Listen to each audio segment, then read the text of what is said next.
ಕರೆದ್ರೆ ಹೋಗ್ತೀವಿ. ನಾನೇ ಫೌಂಡೇಶನ್ ಹಾಕಿದ್ದು CM ಆಗಿದ್ದಾರೆ. ಅವ್ರು ಕರೆದ್ರೆ ಹೋಗ್ತೀನಿ, ಕರೀದೇ ಇದ್ರೆ ಹೆಂಗ್ ಹೋಗುತ್ತೆ. ಹೈಕಮಾಂಡ್ ನಾಯಕರನ್ನು ಭೇಟಿ ಆಗ್ತಾರೆ ಪರಮೇಶ್ವರ್ ಸರಿಗೆ ಗೊತ್ತಿಲ್ಲಪ್ಪ, ಯಾರು ಇದನ್ನೆಲ್ಲ ಪ್ಲಾಂಟ್ ಮಾಡ್ತಾರೆ ಅಂತ ನನಗೆ ಗೊತ್ತಿಲ್ಲ. ನನ್ನ ಲೀಡರ್ಶಿಪ್ ಅಲ್ಲಿ ಸಚಿವರುಗಳು ಡೆಲ್ಲಿಗೆ ಹೋಗಿ ಹೈಕಮಾಂಡ್ ಮೀಟ್ ಮಾಡ್ತಾರೆ ಅಂತ ಎಲ್ಲ ನೀವು ಹಾಕೊಂಡು ಹೊಡಿತಾ ಇದ್ದೀರಾ.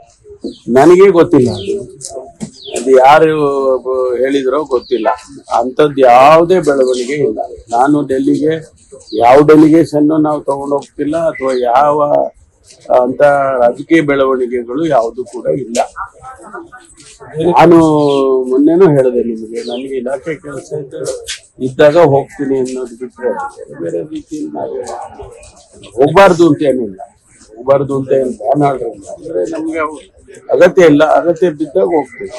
ನಮ್ಮ ಜಿಲ್ಲೆಯಲ್ಲಿ ಬುದ್ಧಿ ಶ್ರೀನಿವಾಸ್ ಅವರು ನಿಮ್ಮ ಮೇಲೆ ಏನೋ ಸಮರ ಸಾರ ಬಿಟ್ಟಿದ್ದಾರೆ ಸರ್. ನೀವು ಮತ್ತೆ ರಾಜಣ್ಣ ಅವರು ಅವ್ರನ್ನ ಸೋಲ್ಸುತ್ತೆ ಪ್ರಾಮಾಣಿಕ ಕೆಲಸ ಮಾಡೋರಿಗೆ ಸಮಸ್ಯೆ ಜಾಸ್ತಿ. ಹೌದು, ನಾವು ಹಂಗೆ ಅನ್ಕೊಂಡೆ.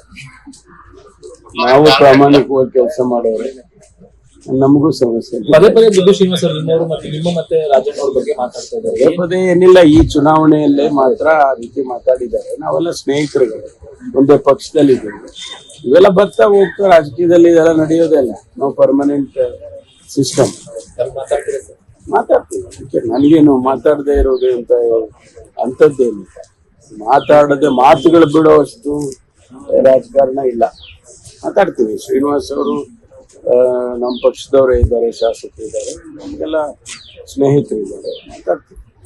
ಸರ್, ಮೊನ್ನೆ ಚನ್ನಪಟ್ಟಣ ಸಮಾವೇಶದಲ್ಲಿ ಮತ್ತೆ ಮುಖ್ಯಮಂತ್ರಿ ಬದಲಾವಣೆ ವಿಚಾರ ಶಾಸಕರ ಪ್ರಸ್ತಾಪ ಮಾಡ್ತಾರೆ. DK ಶಿವಕುಮಾರ್ ಆಗ್ಬೇಕು ಅಂತ ಏನು ಕಾಂಗ್ರೆಸ್ ಅಲ್ಲಿ ಇದು ಬಗೆಹರಿದ ಸಮಸ್ಯೆನಾ? ಗೊತ್ತಿಲ್ಲಪ್ಪ ನನಗೆ, ನಾನು ಅದನ್ನ ಫಾಲೋ ಅಪ್ ಮಾಡಿಲ್ಲ. ಬಟ್ ನಾನು ಅದ್ರ ಬಗ್ಗೆ ಹೆಚ್ಚು ಮಾತಾಡಕ್ಕೂ ಹೋಗಲ್ಲ. ಸರ್, ಇನ್ನು ಕುಮಾರಸ್ವಾಮಿ ಅವ್ರದ್ದು ಡಿನೋಟಿಫಿಕೇಶನ್ ಪ್ರಕರಣ ಹಿನ್ನಡೆ ಆಗಿದೆ ಸರ್.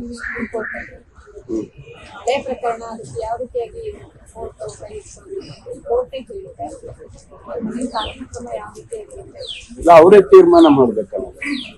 ಸುಪ್ರೀಂ ಕೋರ್ಟೇ ತೀರ್ಮಾನ ಮಾಡ್ಬೇಕು. ಇದರ್ವೇ ಅವ್ರ ಪರವಾಗಾದ್ರೂ ಆಗ್ಲಿ, ವಿರುದ್ಧವಾಗ್ಲಿ ಅವರೇ ತೀರ್ಮಾನ ಮಾಡಬೇಕು. ನಾವು ಹೆಂಗೆ ಹೇಳಕ್ಕಾಗುತ್ತೆ? ಆ ಪ್ರಕರಣದ ಬಗ್ಗೆ ಕೋರ್ಟಲ್ಲಿ ಇದೆ ಅಂತ ಅಷ್ಟೇ ನಾವು ಅನ್ಕೊಂಡಿರೋದು. ಅದ್ರ ತೀರ್ಮಾನ ಅವ್ರು ಮಾಡ್ಬೇಕು.